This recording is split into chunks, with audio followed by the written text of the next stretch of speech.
Maayos namin nagawa ni Luke ang roleplay ng Romeo and Juliet. Halos mawasak ang buong classroom dahil sa hiyawan. Kinilig ang lahat, maging si Miss Domingo.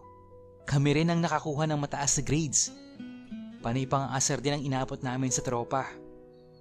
Kinagabihan ay bitbit ko ang gitara at nagdala rin ako ng chichiri at maiinom. Nagmadali akong pumunta kay Luke.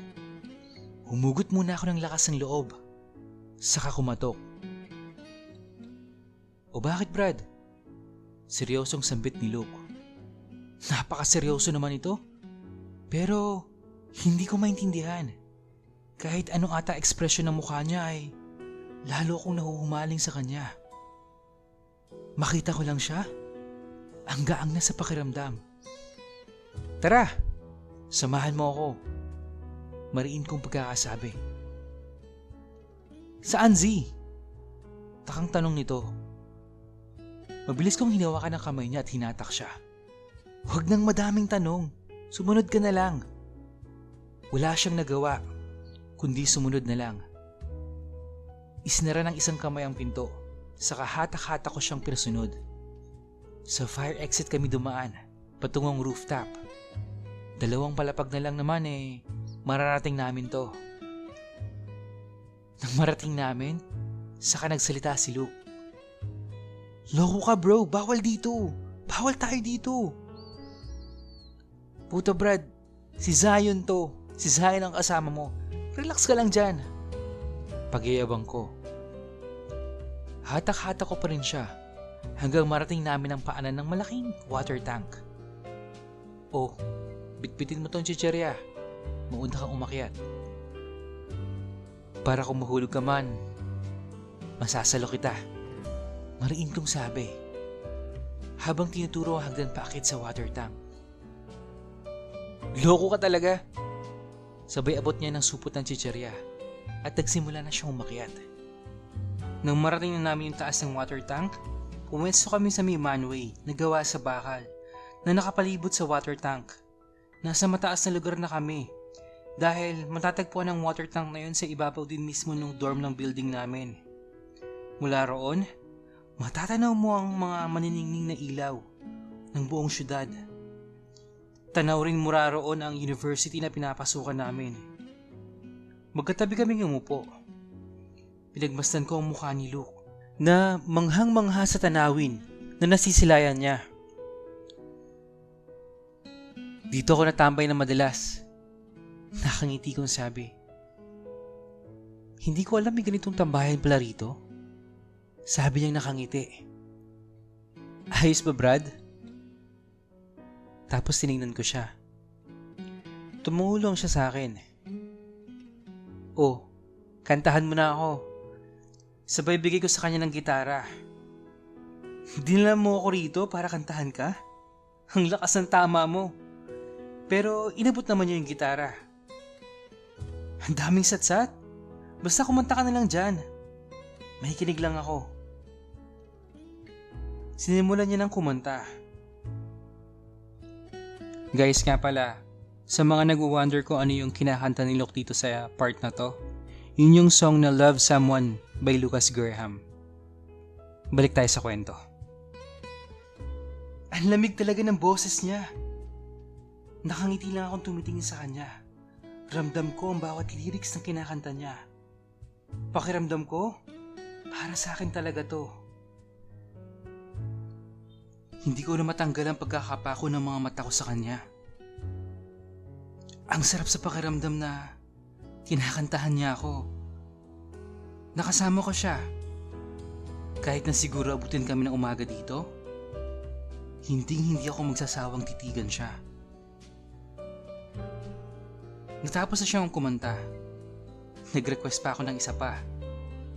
Noong una, ayaw pa niya. Pinilit ko siya hanggang sa napapayag ko rin.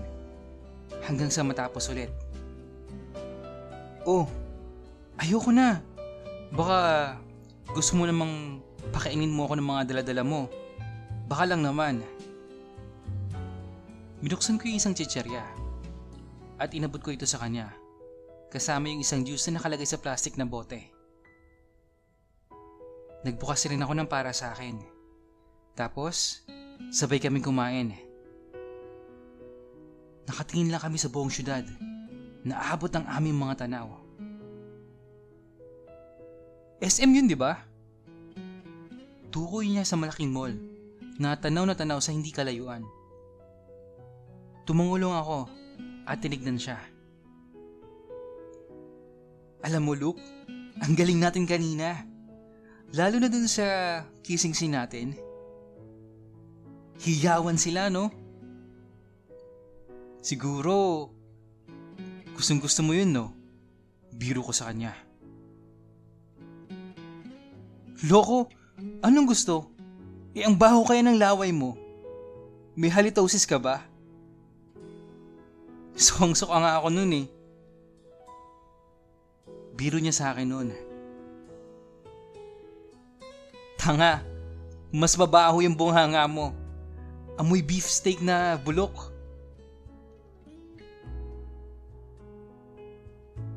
Tawanan, kwentuhan, asaran, at panakaw na tingin.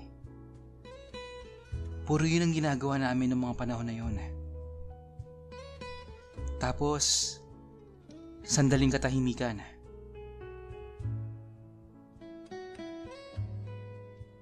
Brad, hindi naman tayo nag-date, ano? Wala sa hulog na tanong ni Luke. Ha? Gusto mo bang mag-date tayo? Sana sinabi mo man lang para nakapagbihis ako. Tugon ko sa kanya. Baliw ka. Kinaklaro ko lang. Bakit mo naman kasi natanong yan? In love ka na ba? Sinabayan ko ito ng nakakalokong tawa. Pakyo ka talaga. Sabay suntok sa braso ko. Saglit siya natahimik. Saka nagsalita. Napapansin ko lang nitong mga nakarang araw. Parang iba ka na. Nakakapanibago. Hindi naman tayo ganito dati. Sabi ni Luke habang nakatingin sa malayo. Bakit? Ayaw mo ba, Luke? Simple kong sagot. Hindi naman sa ganon, Z. Medyo nakakailang eh. Nalungkot ako sa sinabi niya. Naisip ko na baka hindi niya to gusto yung mga ginagawa ko para sa kanya. Pero sa kabilang banda, naisip ko rin na hindi naman niya kailangan magustuhan agad ito. Ginagawa ko ito dahil gusto ko. Hindi niya naman siguro ako itataboy ng ganon-ganon lang. Kaibigan niya kaya ako. Malay mo, bahalang araw, gustuhin niya rin ako. Tama si Basti eh. Kapag gusto mo yung isang tao, ipakita mo. Wala nang pero-pero. Tinignan ko ulit siya. Busy sa kakakain ng chicherya.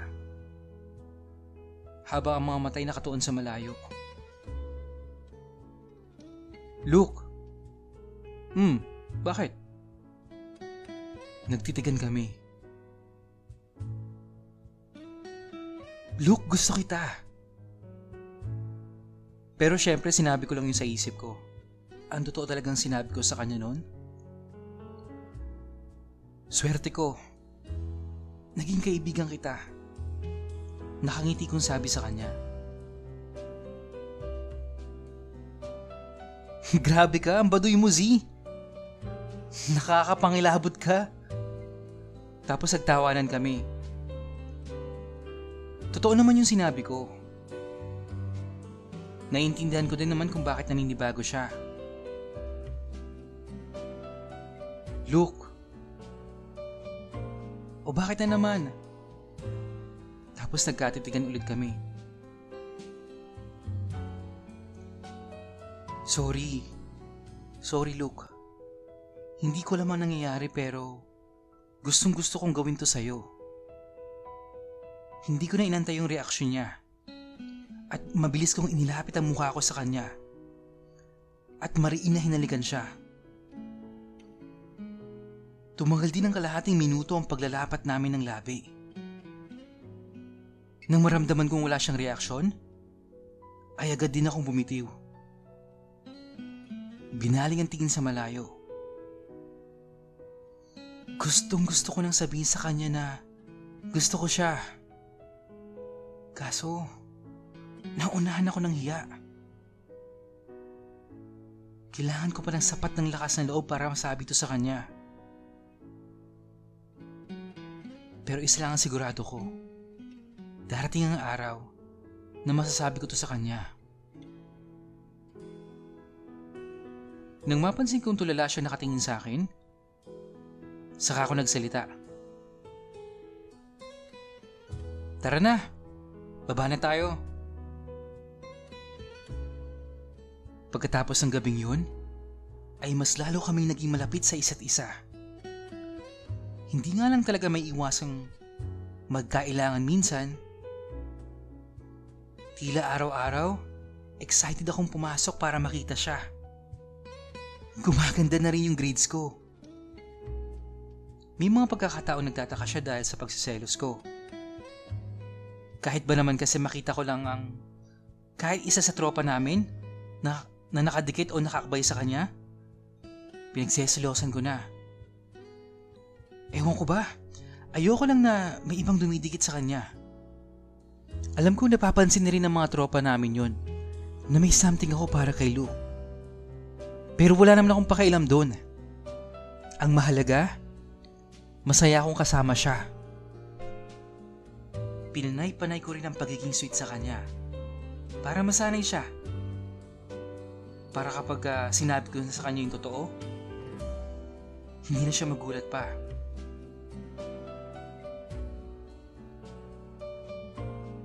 Luke, siguro, panahon na para malaman mo. At sana, hindi mo ko layuan. Dahil dito sa sasabihin ko. Gusto kita.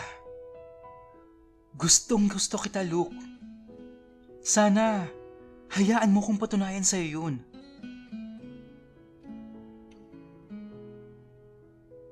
Napatingin ako sa sarili ko sa salamin noon. Puta ang baduy. Bahala na. Basta, kailangan kong sabihin sa kanya to. Sa isip ko. Biyernes ng hapon ngayon. Nakapag-desisyon na akong sabihin sa kanya ngayon. Ilang araw na lang kasi at patatapos ng school year. Magbabakasyon na naman. Hindi ko na maantay na patagalin pa to. Kahit saan ako mapatingin, mukha ni Luke ang nakikita ko. Kahit nakapikit ako, siya pa rin ang naglalaro sa isip ko. Kahit sa panaginip, siya pa rin ang laman nito. Pucha, ang baduy ko talaga. Ay, bahala na nga. Lumabas ako ng kwarto para puntahan si Lou at para masabi ko na nga sa kanya. Excited ako pero kinakabahan ako habang tinutuntun ko yung kwarto niya. Magkatabi lang naman kami ng kwarto pero parang ang tagal ko dito makarating.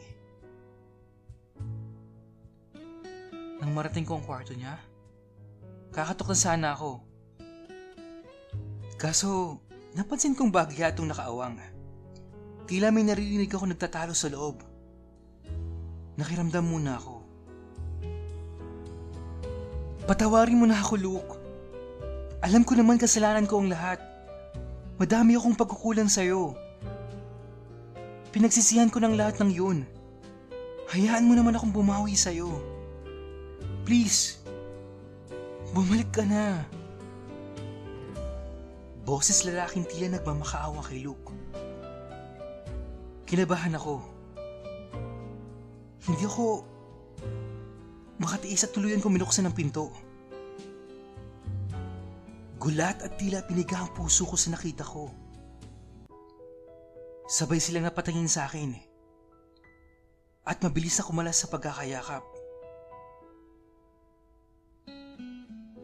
Alright, ang sakit naman nun. Alam nyo guys, that is so unexpected. Parang ako yung nasaktan para kay Zion Kayo ba guys, anong gagawin nyo kung nahuli mo yung taong mahal mo sa ganong sitwasyon pero wala kayong label? Just comment down below. Abangan nyo yung next part. Salamat. Hanggang sa muli.